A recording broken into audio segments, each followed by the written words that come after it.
Yo jamás me pasó por aquí que 72 horas después lo iban a asesinar. Cuando yo llego, encontré un pequeño mortero con un polvo blanco, eso. Y cuando iba a empezar la entrevista, le dio un pequeño jalón a ese polvo, y vi que yo le dije, toma, límpiate la nariz porque te vamos a tomar fotos para la entrevista y el video. Llegamos a las cosas y me dice, a ver, si quieres la entrevista, te me vas a poner en modo descalzo hasta el cuello. Y yo me quedé. Descalzo, o sea, desnudo. Sí. Le preguntas, ¿has sido infiel a tu esposa? Y me dijo, textual, y viene en el libro, dice, de jóvenes todos cometemos errores, todos metemos la pata.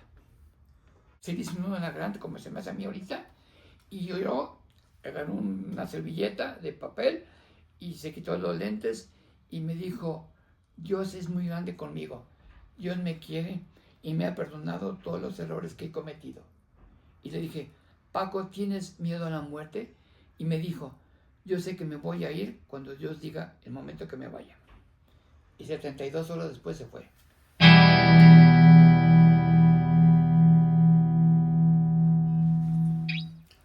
¿Qué tal, amigas y amigos? Bienvenidos a la parroquia de San Cosme, donde ya saben, no es un estudio profesional, sino una oficina donde puede entrar algún ruido de la calle, a estas personas que pasan, se venden colchones, se compran, etcétera, o bien los tamales oaxaqueños o tantas cosas que hay en el alrededor. Pero ustedes pongan atención, como yo voy a poner atención, a nuestro entrevistado, que ya es una persona conocida, Edmundo Cázares, que por cierto tiene un libro que se llama precisamente A lo mero macho, en donde nos ofrece una cantidad importantísima de entrevistas a personas de la política, del mundo de la cultura, del mundo artístico, del mundo del espectáculo. Y esto es muy interesante porque cuando una persona de repente hace su biografía, pues cuenta algunas cosas que quiere que sobresalgan, o cuando otra persona escribe sobre la vida de alguien, también. Pero cuando se trata de una entrevista es muy interesante porque ya la información no surge únicamente desde la persona a la cual se está entrevistando, sino desde la inquietud, desde la curiosidad de quien pregunta. Por eso hay distintos tipos de entrevistas, algunas que son como, no le preguntaron lo más interesante, algo curioso, algo simpático, y otras en cambio que están llenas de anécdotas precisamente porque el entrevistador, el reportero, el periodista trató de sacar lo más importante de aquella persona.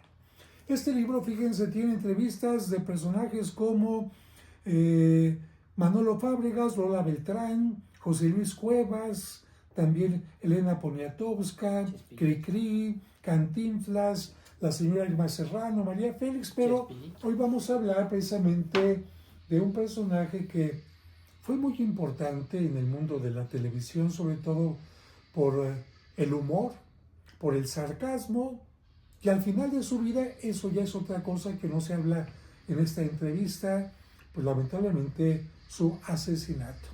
Y le doy primero la bienvenida a Edmundo. Edmundo, ¿cómo estás? Padre querido, qué gusto saludarlo. La verdad, con qué emoción estar aquí con usted ahora en esta semana tan especial. Y la verdad que con mucha emoción, porque siempre que vengo aquí con usted, padre, híjole, me cargo las pilas muy padre. Estamos en la Semana Santa del 2026 y veo que traes ahí otro libro. ¿De padre, qué se trata? Este es un libro que le traigo un obsequio. Y la verdad que a todo el público que usted tiene muchísimo, es una entrevista que le hice a don Gabriel Vargas, el creador de la familia Burrón. Es una colección de los cuentos de la familia Burrón. Y como me he estado cambiando de casa frecuentemente, que usted ha sabido que me he cambiado, en todos los cambios de casa, padre, siempre se pierden cosas. No sé qué sucederá, pero siempre. Entonces yo quiero que es un libro que él me regaló, el señor Gabriel Vargas. Él me dijo que yo me parecía uno de sus personajes a Fosforito. Me decía, ¿tú te pareces a Fosforito? Y entonces me regaló un libro. Y yo creo que qué mejor, padre, que quede en las manos de usted. Yo se lo está regalo. Autografiado para mi gran amigo Edmundo Cázares, con profundo afecto, y Gabriel Vargas, y el 2001, hace 25 años. 25 años, un cuarto de siglo. Fíjense, amigas y amigos, a lo mejor tenemos algunas personas muy jóvenes que nos están viendo. Esta serie, vamos a ver, en aquel tiempo se llamaban cuentos, así le llamaba uno, no cómics como ahora. Iba uno al puesto de la esquina a comprar alguna versión de La Pequeña Lulú, de Memín Pinguín, de Lágrimas y Risas, Calimán. de La Familia Burrón, de Calimán. Y la familia Burrón era muy particular porque era una familia donde doña Borola era una gente pobre, pero, o de mediana, digamos... que vivían en la vecindad del Cuajo, en pleno centro de la Ciudad de México. Pero ella pasaba siempre como Sí, ser alguien sí. muy... De la alta alcurnia, ya de decía. la alta alcurnia. Y bueno, la verdad que antes que entremos con el personaje que vamos a abordar hoy en la entrevista, le platico rápidamente sobre ese señor don Gabriel Vargas. Era un hombre increíble, esposo de Guadalupe Apendine, una... A ver, platícale al público mientras yo voy por una cosita, pero sigue, Okay. seguimos Es con la entrevista. un señor muy simpático, la verdad. A pesar de que él tenía un padecimiento de una hemiplegia que le dio no podía mover su medio cuerpo. Y cuando llego a su casa a entrevistarlo, en ese tiempo que fue para el periódico El Universal, le encantó. Me dijo, usted me hace reír mucho, usted me gusta mucho cómo me platica. Y me platicó así rápidamente, yo quiero compartir con ustedes esa enorme experiencia que tuve. Le dije, ¿usted cómo hacía sus caricaturas? Me dijo, mi mamá estaba en contra de que yo hiciera caricaturas, porque decía que yo iba mal en la escuela, y él hacía sus caricaturas en la noche, y cuando estaban todos dormidos, él se metía abajo del tambor de su cama, agarraba una velita, y abajo de la cama se ponía a hacer sus monitos, como él decía, sus monitos. Como no quemó el colchón, imagínate Sí, qué sí, peligroso. Qué pasó peligroso. eso. Exactamente, padre, usted tiene algo de magia, porque me dijo que estaba haciendo uno de sus monitos, entonces agarró la vela y estaba pensando, y en eso, pues, pum, se prendió el colchón donde estaba su hermanito dormido, y pues, imagínense el susto para todos. Se estaba incendiando ya la casa. No, además los colchones con esa voz, Sí. Raúl, espuma Sí. rápida. Pero es que me imagino a alguien metido así como niño, El niño, sí. que no piensa, abajo del colchón con la velita y acá arriba el colchón. ¿no? Sí, y pues sí, dice, por poquito yo mato a mi hermanito. Y la verdad que era un señor muy simpático, le dio querido auditorio del padre que está en todo el mundo. Y yo creo que ese libro me ha estado cambiando de casas, y siempre en el cambio siempre se pierde algo.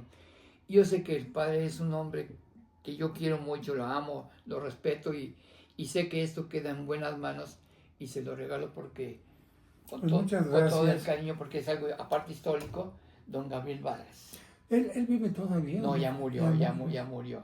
Qué lamentable que también haya muerto una etapa donde a través de estos cómics, estas cosas tan sencillas, la gente reflexionaba en la forma de vivir. Sí. Esto refleja el México. Exacto, una copia real. Él me decía que un caricaturista era un cazador de imágenes de la vida cotidiana. Y la verdad que era un señor, un genio, porque cómo dibujaba su peluquería, el rizo de oro, todos los personajes. A mí me puso que era Foforito.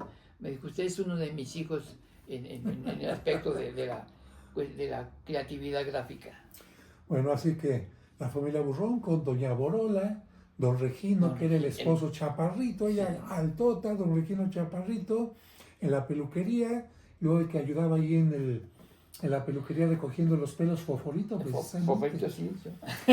Y nos faltaba en estas historias aquel que de alguna manera tenía relación con la familia, pero era el flojo que nunca hacía nada y quería estar viviendo solamente de las dádivas. Y yo creo que es un regalo con todo cariño, padre, es con todo mi amor, y decirle que...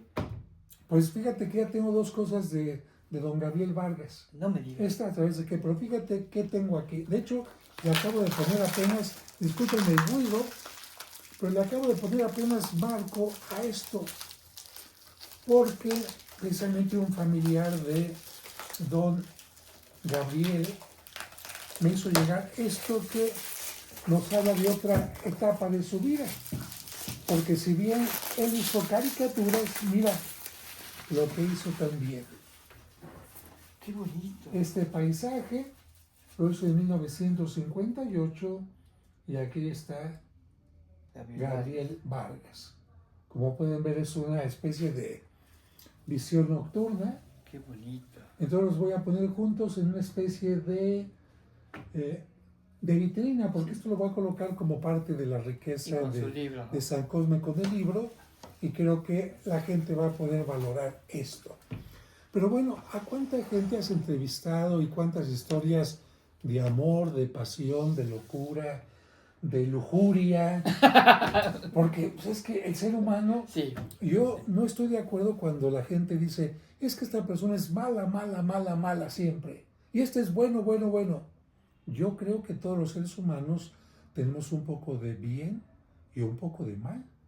De hecho, cuando Cristo dijo, el que esté libre de todo pecado que arroje la primera piedra, ¿qué está diciendo?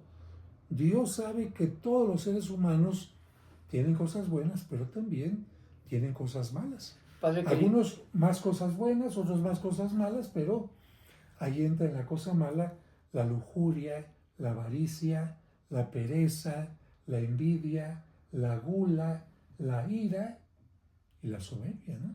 Hablando de lujuria, padre, nada más únicamente para la gente que vaya a adquirir el libro aquí con el padre José de Jesús Aguilar, a lo menos macho en entrevista, luego existo.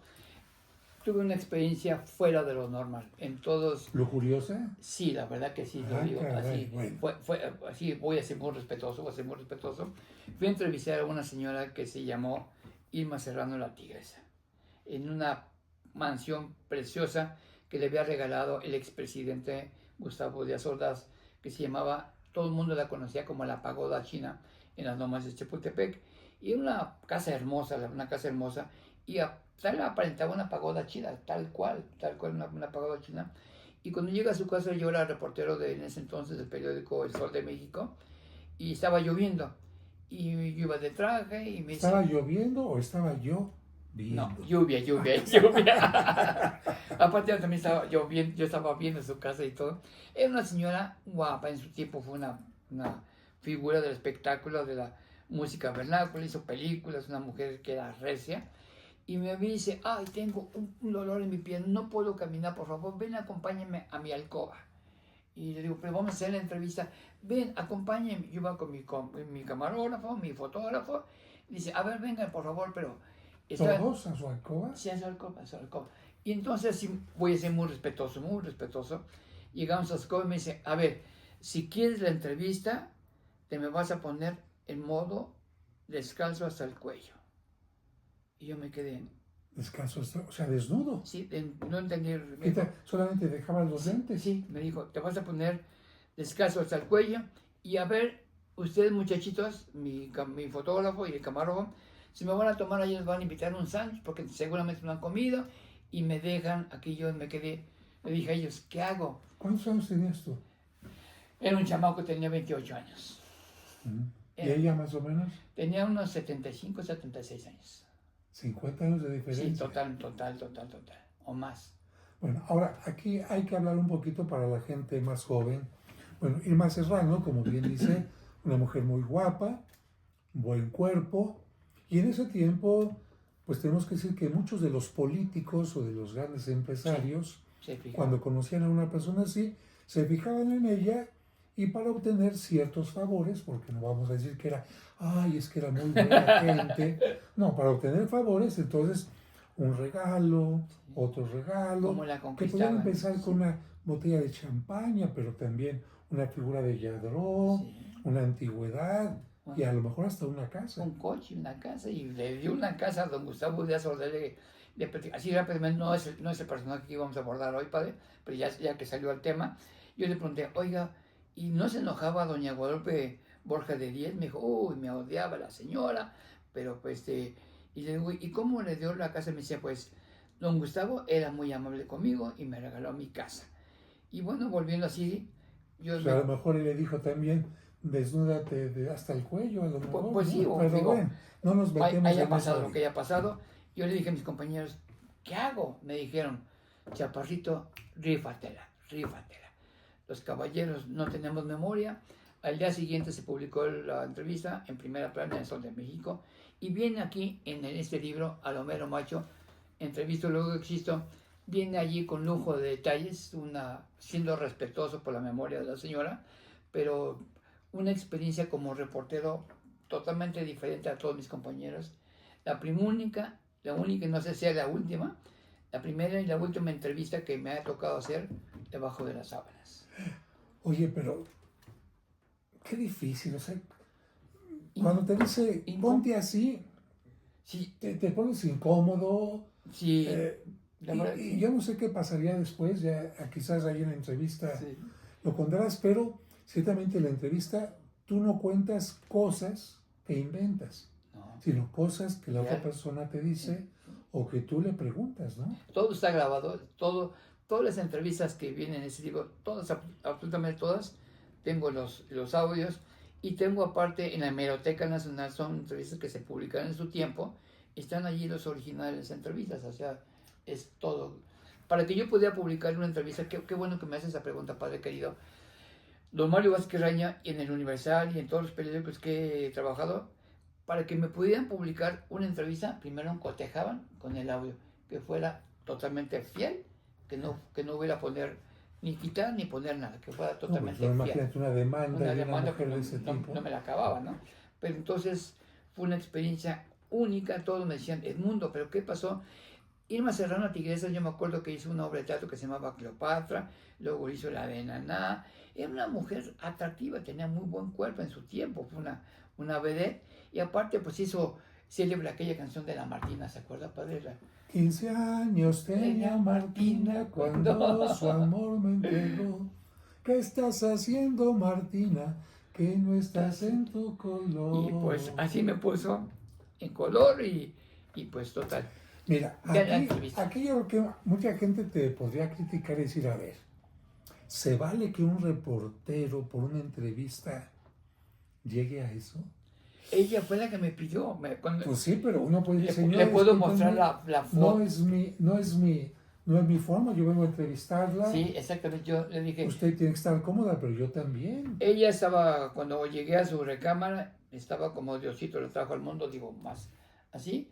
Y me dijo, ¿te metes aquí a la cama o no hay entrevista? O sea, sin nada puesto. Totalmente como Dios la trajo al mundo. Primero, cuando llegué, traía una bata totalmente transparente. Y después, no puedo platicar eso aquí, padre, con todo respeto. Pero por eso es lo mismo. No entraron de repente y tú, bueno, y me quedo, no me quedo. ¿Tú pensaste que era más importante la entrevista en ese momento? Sí, yo iba a la entrevista, no iba a una experiencia como la que tuve con ella. Fue única, la verdad. Bien, pues ya será otro tema. Hoy vamos a cambiar de tema para hablar de, como les dije, un personaje que pues lamentablemente perdió la vida en un asesinato y que muchos de ustedes lo conocen, sobre todo la gente mayor, porque empezó a trabajar, si no me equivoco, en un programa que usted y yo, que somos mayores, yo cuando era niño, mi papá, cuando ya teníamos televisión, porque antes no todo el mundo podía tener televisión, pero cuando ya teníamos televisión, a la hora de la comida, prendía uno de la televisión y salía el Club del Hogar. En XHTV Canal 4 con el famosísimo Daniel Pérez Arcaraz. Y Madaleno. Y Madaleno, que era Madaleno increíble. Simpático. Porque ese programa, aunque usted no lo crea, era de puros comerciales. Sí, puros anuncios. Pero, ¿cómo hacían para que la gente se fijara en los comerciales? Madaleno, que salía con todos los pelos despeinados y un jorongo de jerga para trapear. Y decían, tenemos que anunciar el rompope Santa Clara. Ah, sí, cómo no. Toma el rompope Santa Clara. Ay, qué rico este. Y de todos sacaban un chiste. De todos sacaban un chiste. Y era muy agradable, muy agradable. Y lamentable, y por cierto, en ese programa empezó alguien a quien le mando muchos saludos, besos, abrazos, bendiciones, Janet Arceo. Ahí empezó su carrera cuando tenía, creo que 4 años de edad. 4 años. anunciando Crema dental. una Colgate. crema dental Colgate. Exacto. Y luego, bueno, pues viene el momento en que lamentablemente, pues como todos los seres humanos, Madaleno tuvo que partir y de repente se queda una persona que no era el cómico, No. que no era el que atraía a la gente en el programa. Pero tenía muy buena voz. Tenía buena voz, pero le hacía falta un Patiño y no podían sacar otro Madaleno. No. No podían hacer, a ver, alguien que se disfrace, tenía que llegar alguien que tuviera una semejanza, ¿no? Con Sí. el personaje, pero que fuera el mismo. Y entonces creo que empezó a trabajar ahí Paco Stanley. Exacto, Paco Stanley empezó allí en Club del Hogar y la verdad que tuvo el tino, me platicó en la entrevista que le hice, él tuvo el tino de empezar a combinar. Él hacía declamaciones y poemas muy padres, de esas de Te digo adiós, muchas poemas que él sacaba y lo combinaba con el programa. Y es cuando empezó la gente, los ejecutivos de Televisa, don Emilio Azcárraga, empezaron a ver los dotes que tenía Paco Stanley. Y aparte tenía una voz increíble, tenía un tono de voz insuperable, la verdad, único, la verdad que era. De hecho, pues sacó, como dices tú, creo que varios CDs o cassettes, algo ahí, Sí. donde él recitaba, declamaba, Sí. pero con una voz así como, pues bien, yo necesito decirte que te quiero, decirte que te adoro con todo el corazón, que es mucho lo que sufro, que es mucho lo que lloro. Y al grito que te imploro en nombre Exacto. de mi última ilusión. Cosas Así, ¿no? así. O esa de te digo adiós y para toda la vida. Wow. Y de esa voz, que era una voz solemne, pasar de repente a la parte cómica, Ajá. era un trabajo también importante. Él me platicó en esa entrevista que me exclusiva. Lo más curioso, yo entrevisté a Paco Stanley el viernes a las 6 de la tarde en su oficina Colonia Roma, en la calle de Querétaro número 7, donde estaba su oficina. Y para mi sorpresa yo me quedé impactado, quedé en shock. El lunes siguiente, 7 de junio, lo asesinaron en el periférico, en el restaurante El Charco de las Ranas. ¿Ya habías publicado la entrevista? Se publicó el viernes y lo matan, lo asesinan Tú lo entrevistas el viernes. el viernes. ¿Se publica El domingo, viernes? no, el domingo. Un día antes de que lo maten se publica. Sí. Inclusive cuando lo asesinaron, a mí yo no estaba detenido, estaba en calidad de testigo, estaban investigando cuáles habían sido las últimas entrevistas que había dado, qué es lo que había sucedido, y pues para mí fue un shock, la verdad, honestamente, porque 72 horas antes de que lo mataran, yo lo entrevisté. Entonces fue para mí un golpe durísimo. Y la verdad que cuando yo llegué a su oficina, padre querido, yo detecté cosas raras, y lo digo con todo respeto a la memoria de él. Respeto mucho las aficiones o las cosas que el señor consumía, vamos a llamarla así. Cuando yo llego, encontré un pequeño mortero con un polvo blanco, eso.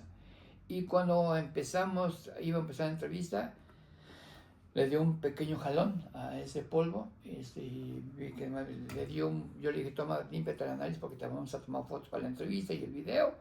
Y me dijo, Edmundo, muy bien. Y yo en ese tiempo percibí algo, no sé, jamás me pasó por aquí que 72 horas después lo iban a asesinar. Entonces, no sé qué interés había detrás, no lo sé, nunca supe, pero para mí fue un shock. Era un hombre inteligente, sabía eso, pero quizás el dinero, el poder, lo llevan a otras cosas. Digo, es muy respetable y yo no soy nadie para criticar. Pero a mí lo que me gustaba de Paco Stanley, con sus programas de Pácateles, ándela, de una tras otra, la verdad que tenía un rating increíble, sensacional. Yo me acuerdo que una vez que le entrevisté para el Universal, y me invitó a su programa en la avenida Chapultepec, lo que era el Teatro Estudio Paco Malgesto, el que se cayó, me dijo, don Jesús Cázares, si usted duda dónde está su hijo Edmundo, mira, aquí está trabajando. Me acaba de entrevistar y me enfocan en la cámara y vea, él sí trabaja, no como los que tengo aquí conmigo, que no, o sea, él hacía bromas de todo, era su forma de ser así, Paco Stanley. Pero fíjate, tú dices ahorita que no sabes por qué una persona puede caer así, no obstante, si la riqueza, el poder, yo creo que más bien es un punto de vista personal. Yo pienso que los vacíos o más que la riqueza, la pobreza que puede tener una persona que lo lleva a buscar algo que lo haga sentirse bien, que lo haga sentirse tranquilo, que lo haga sentirse, no sé, en paz. Alguna gente quizás, en lugar de esto que él, como dices, consumía, pues podía consumir la oración, la meditación, la reflexión, el deporte. Pero vamos a empezar. Entonces, tú llegas a esta oficina, ¿era solamente de él o también estaba Benito Caso en esa oficina? No, estaba él nada más, ese día que yo fui a entrevistarlo, nada más estaba él. Pero sí ve cómo está vestido. Y estaba Jorge Gil, que era su asistente. Jorge Gil. Jorge Okay. Gil.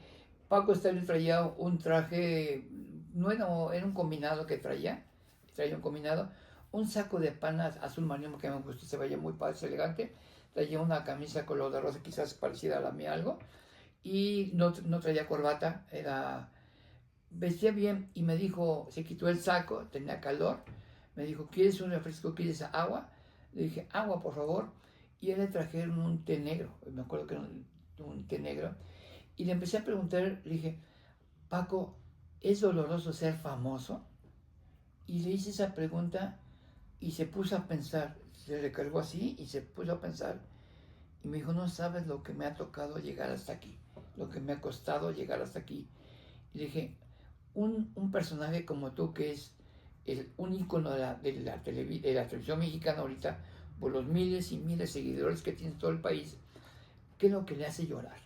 Y lo que acabo de decir, padre, me platicó, me dijo, antes que yo llegara a la W, antes que yo empezara, yo estaba haciendo comerciales para XW.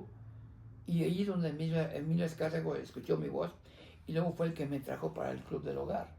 Entonces, pero me dijo, yo iba a comprar las tortas, el café, me dijo, a mí me traían de chícharo, me traían todo eso, y la verdad que sí sufrí mucho, me dijo, sí sufrí hambre. Le dije, a lo menos, macho, ¿tú tuviste hambre? Me dijo, claro que tuve hambre. Y lo que no se comían, las tortas o sándwiches que no se comían, cuando se iban a comercial yo me comía lo que dejaban, a ese grado. Él nació en la Ciudad de México. Él nació en la Ciudad de México, sí.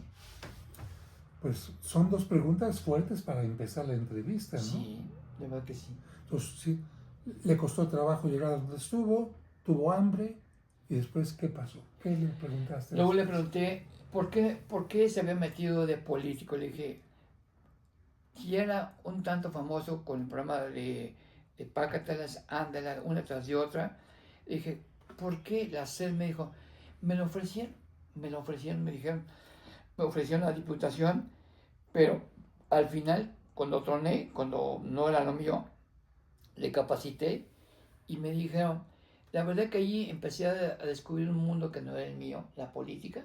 Me dijo, la política no es lo mío, pero dice, inclusive me hice muy amigo de Arturo Durazo Moreno, que es el jefe de la policía de la Ciudad de México. Le regaló una pistola, le regaló todo eso. Paco Stanley era Paco Stanley, era una figura pues muy famosa en la televisión mexicana y en la radio también. Pero entonces, pues los políticos de ese tiempo, estoy hablando de los 70s, 80s, 90s, usted lo dijo muy bien, padre, muy atinadamente. Los políticos, cuando ven que una persona brilla, sea hombre o sea mujer, claro, se acercan a ellos para ganar más adeptos. A través de ellos los culminan, los compran para que ellos mismos busquen más seguidores. Claro, y ahí entendemos que de repente, pues, un político regalarle una pistola a Paco Stanley. Y me decía, yo traía una pistola de deportación, con permiso de deportación. Y yo le dije, ¿a ti te gustaría que tu hijo, Paul Stanley, que era un niño en ese tiempo, me dijo, no lo sé, pero yo voy a apoyar todo lo que sea mi hijo. Y le dije, ¿le eres fiel a tu esposa, Paco? Yo en mis entrevistas, usted lo sabe, padre, soy muy reverente. Me gusta hacer preguntas totalmente fuera de lo común, porque no tiene caso preguntarle a los personajes lo que le han preguntado en muchas entrevistas. Antes que yo voy a un personaje determinado, quien sea, primero yo estudio toda su vida, veo 500,000 o todas las entrevistas que le han hecho, me las veo, las analizo, para no caer exactamente en lo mismo. Yo le dije, Paco, el señor Azcárraga te pide dinero a cambio por todos los comerciales que tú compras, los patrocinadores. Me dijo, no, la verdad es que no. El señor Azcárraga ha sido muy caballeroso conmigo y me ha tratado muy bien. Y me paga muy bien, muy bien. Pues es que conseguir patrocinadores, imagínate, importantísima esta parte. Ahora, tú como periodista, como reportero, preguntas y siempre el entrevistado puede decir, eso no le contesto, Sí. ¿no? Entonces tú vas a ver hasta dónde. Le preguntas, ¿has sido infiel a tu Sí. esposa? Y me dijo, textual, y viene en el libro, dice, de jóvenes todos cometemos errores, todos metemos la pata. Bueno, en ese sentido tienes razón. No te contestó directamente, quizás de ahí se podía conseguir la respuesta de decir, bueno, he metido la pata, pero eso habla también de, si es que hubo una infidelidad, de cómo se ve la infidelidad. Porque fíjate, te voy a haber contestado, claro que sí, está gozando esa infidelidad. En cambio, se dice, metí la pata, significa, sí pude haber cometido la infidelidad, pero me duele. Me doy cuenta que me equivoqué, porque en México meter la pata significa, me equivoqué, actué mal, no tuve un buen juicio. Y luego le dije otra pregunta más, yo le dije, ¿qué es cierto que con Paola Durán, todo eso? Y me dijo, Edmundo, te voy a comentar algo.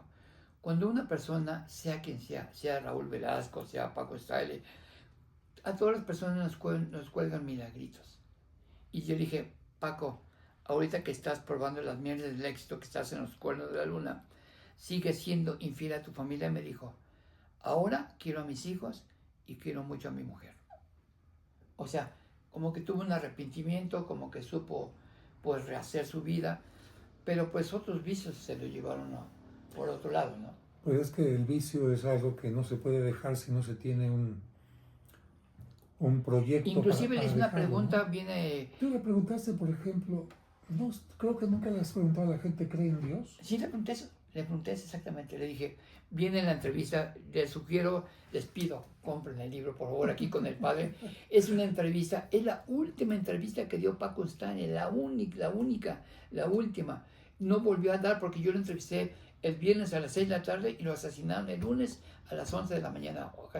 Entonces, fue la última entrevista. Le pregunté, ¿cómo es el Dios de Paco Stanley? Y lloró, padre, lloró.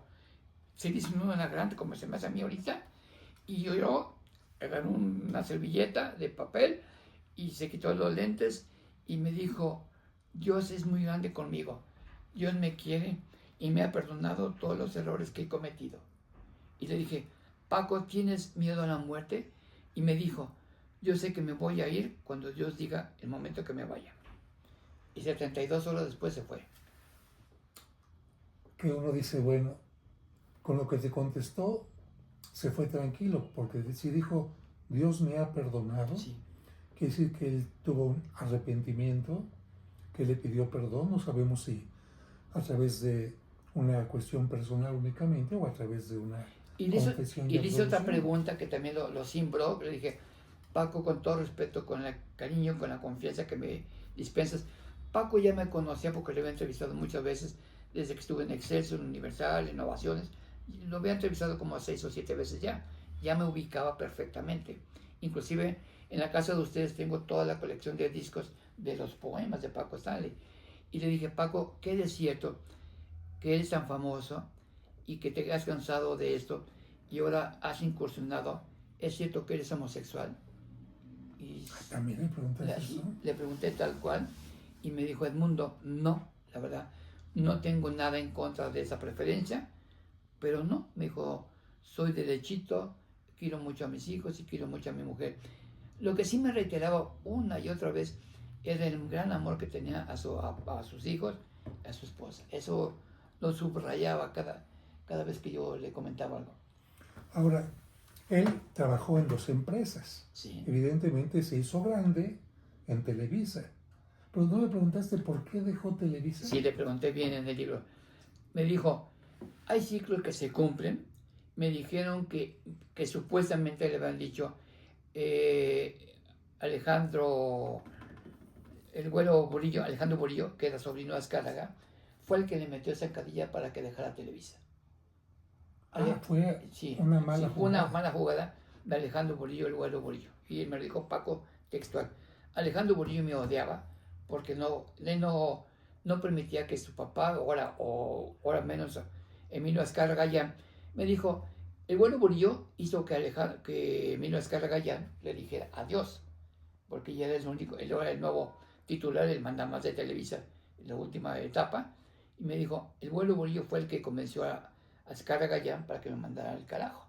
Y le argumentaron que mi programa ya no era rentable, cuando tenía de publicidad enormemente. Es que eso es un atentado contra la propia empresa, ¿no? Sí. Si tú tienes una persona que está trayendo patrocinadores, que tienes gente que lo está siguiendo, ¿por qué lo sacas? Tiene que haber habido ahí algo, un coraje, un odio, alguna cosa. Te voy a decir algo así, haciendo una acotación. Yo tuve la oportunidad de conocer a don Alejandro Burillo. Yo hice un programa que se llamaba Pequeños Gigantes, donde Cristian Castro era mi reportero. Y cuando Jacobo Zabludowski presenta en el noticiero de 24 horas a los niños que habían entrevistado en exclusiva al presidente de la República, el Güero Burillo me llamó, me puso una revolcada y me dijo, de mí depende que te vayas mucho no puedo decir groserías, pero que me fuera mucho a Palenque, por así decirlo. Entonces, Alejandro Burillo era un tipo nefasto. Oye, pero si está saliendo un triunfo, ¿por qué alguien te llama y se enoja? ¿Es una envidia o...? Sí, yo le llamo que es una hoguera de las vanidades, padre. Qué tremendo, qué tremendo. O sea, a ese nivel, cómo se manejan las cosas, a ese nivel, un poder absoluto. Entonces, Alejandro Burillo odiaba a Paco Stanley, no lo tragaba. ¿Por qué? No sé, quizás Paco no me lo dijo. Y me dijo que... ¿Y a ti tampoco te tragaba? Pues no, a mí tampoco. Pero mi programa se desapareció cuando me dijo así, Pequeños Gigantes, que era un programa increíble de niños. Pronto van a tener aquí una exclusiva, muy pronto. Entonces, pero le dije, Paco, entonces, ¿qué pasó? Me dijo, ese mismo día hablé con Ricardo Salinas Pliego y me dijo, Paco, TV Azteca está a tus horas. Pues si en algún lugar no te quieren, ¿para qué te quedas? Bien dice el dicho, cuando una puerta se cierra, otra se abre. No siempre, ¿eh? No siempre. A veces tardan en abrirse, pero Paco, por el éxito que tenía, evidentemente, llega a Azteca y empieza con su programa también, ¿verdad? Con mucho éxito. Y ya no tuvo, quizás, no ocuparon un horario adecuado, lo pusieron en las mañanas, que no era un horario tan como en la hora de la comida. Entonces, pero aún así, los seguidores, cuando una persona... Sobre todo señoras en la mañana. Sí, por eso. Pero cuando eres una persona famosa, popular, todo eso, estés donde estés, la gente te sigue. Claro. Estés donde estés. A mí me ha pasado, he cambiado muchas veces de periódicos y cuando me cambio de Ovaciones me fui al Universal, luego me fui a Excelsior, luego al Sol de México. La gente te sigue. Y eso se llama lealtad. Pues qué interesante entrevista. ¿Alguna última pregunta que quieras comentar de esta entrevista? La verdad que me duele mucho que no se sepa la verdad. Es como dicen por ahí que nadie sabe, nadie supo y nadie sabrá la verdad de Paco Stanley. Bueno, en esta tierra. Por eso. En esta tierra, pero dice el Evangelio que todo absolutamente se llegará a saber. Lo terrible es que se haya quedado, por ejemplo, el pequeño Paco. Sí, Paul. Paul, ¿verdad? Se haya quedado sin papá. Sí. Sigue, digamos, aunque él es él mismo, sí heredó un poquito de simpatía del papá, yo creo. Sí, pero dice el dicho, Paul merece mi respeto, es una persona, lo respeto como persona, pero no tiene la misma simpatía del papá para nada. O sea, simpatía distinta, porque cuando yo veía a Paul en un programa que hacía con una psicóloga, no sé si lo viste, la psicóloga muy en su papel de psicología, y él hacía las preguntas curiosas, irreverentes. No tan irreverentes, sino así como ingenuas, y lo hacía muy divertido. Pero bueno, qué pena que de repente un hijo reciba la noticia y le acaban de matar a tu Y papá. le dije a Paco, antes, eran casi las 8 de la noche cuando terminó la entrevista, y se soltó un aguacero, le dije, estaba lloviendo, soltó una y le dije, Paco, la verdad, cuando te mueras tienes todo preparado. Y me abrazó, me dio un abrazo fraternal, me abrazó, me dio un beso en la frente, me dijo, qué bonita entrevista, que está en el libro, me dijo, qué bonita entrevista. Me dio un abrazo fraternal de amigos, me dijo, Edmundo, déjame acompañarte. Me dijo, ¿cómo te vas a ir a tu casa? Le dije, pues en el metro. No, a ver, llévenlo por favor a su casa donde vaya. Yo sentí una despedida, jamás me imaginé que era la última despedida para siempre.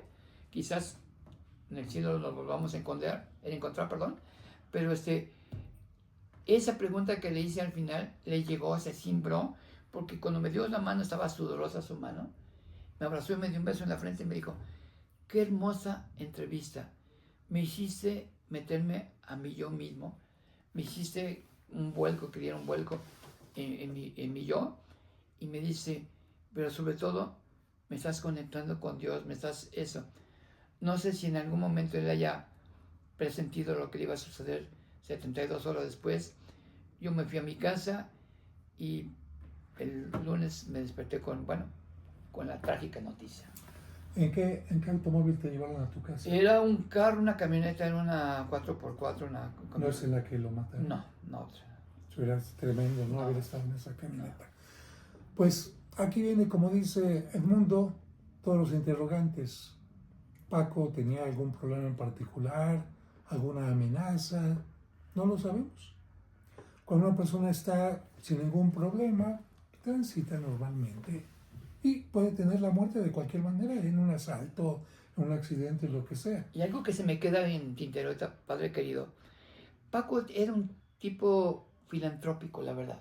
Le encantaba ayudar a la gente y eso él procuraba que no se diera a conocer en los medios de comunicación, porque si no, pues se iba a ir todo el mundo. Él se encargaba, por ejemplo, mucha gente se le acercaba, no tengo zapatos, a ver, ¿qué es lo que hacía? Investigaba quién era esa persona, ponía a su staff que le ayudaran, investigaba dónde vivía. ¿Y qué es lo que hacía Paco? Les hacía llegar un refrigerador, una recámara, todo eso. Y no una vez, muchas veces. Paco tenía un gran corazón, era un tipo... Pero como dices tú, investigada, porque también hay mucha gente que llega a pedir y no necesita. Vivales, sí, ¿no? Vivales, pero sí investigaba. A la gente necesitada, sí, la verdad. Por ejemplo, decía, es que no veo bien. A ver, yo te pago el médico, el oculista, que te pongan tus lentes. Y era un amor el Señor, era muy bondadoso, por así decirlo. Y yo le dije, Paco, ¿qué vas a hacer con tanto dinero? Me dijo, cuando me vaya de aquí no me voy a llevar nada. En la entrevista, la van a leer ustedes detenidamente, él dejaba entrever quizás que era su adiós, no lo sé, pero para mí me dejó muy en shock, la verdad, que en todos mis 50 años de reportero es el único personaje que he entrevistado que murió 72 horas después. Amigas, amigos, una pregunta. Si ustedes supieran que van a morir hoy o mañana y los entrevistaran, ¿qué dirían? ¿Qué platicarían? ¿Cómo está su vida? ¿Están orgullosos de lo que han hecho? ¿Arrepentidos? ¿Les falta algo por hacer? ¿Han desperdiciado la vida? ¿Han valorado o descuidado a sus seres queridos? ¿Cuál ha sido su máxima riqueza y qué huella dejan en este mundo? Una pregunta importante. Sí, cómo no. Las personas que quieran adquirir el libro, yo se los dedico con muchísimo gusto, con una dedicatoria especial de cariño. Me mandan por favor un WhatsApp al 56 32 92 43 42 y el envío por correo va por mi cuenta. ¿Lo repites nuevamente el teléfono? 56 32 92 43 42 y el envío por correo en el país va por mi cuenta. Y si alguno de ustedes pues no quiere o no necesita un libro autografiado, yo tengo unos cuantos ejemplares aquí en la parroquia que pueden obtener. Eso sí, tienen que venir lo más pronto posible porque tengo yo solamente unos cuantos ejemplares aquí en Serapio Rendón número 5, en la parroquia de San Cosme. Yo le traigo más, padre querido. Padre, Gracias, Edmundo, Lo quiero mucho, padre. por la entrevista y también por este maravilloso obsequio de personas que dejan huella por su trabajo, por hacernos sonreír y reflexionar. Este libro vale oro por el autógrafo del autor. Claro, y una última cosa que te voy a comentar, Edmundo. Mande. Siempre que se cambia uno de casa, es cierto que se pierden cosas, Sí. pero hay muchas cosas que dices, ¿para qué guardé tanta fregadera? ¿Sí o no? Sí. Salen lebrecos que, híjole. De repente uno va guardando y dice, ¿para qué guardé esto? ¿Para qué? Hay que ser un poquito más ligeros en la vida. Hasta el siguiente video, amigas y amigos. A número macho, gracias. Dios los bendiga.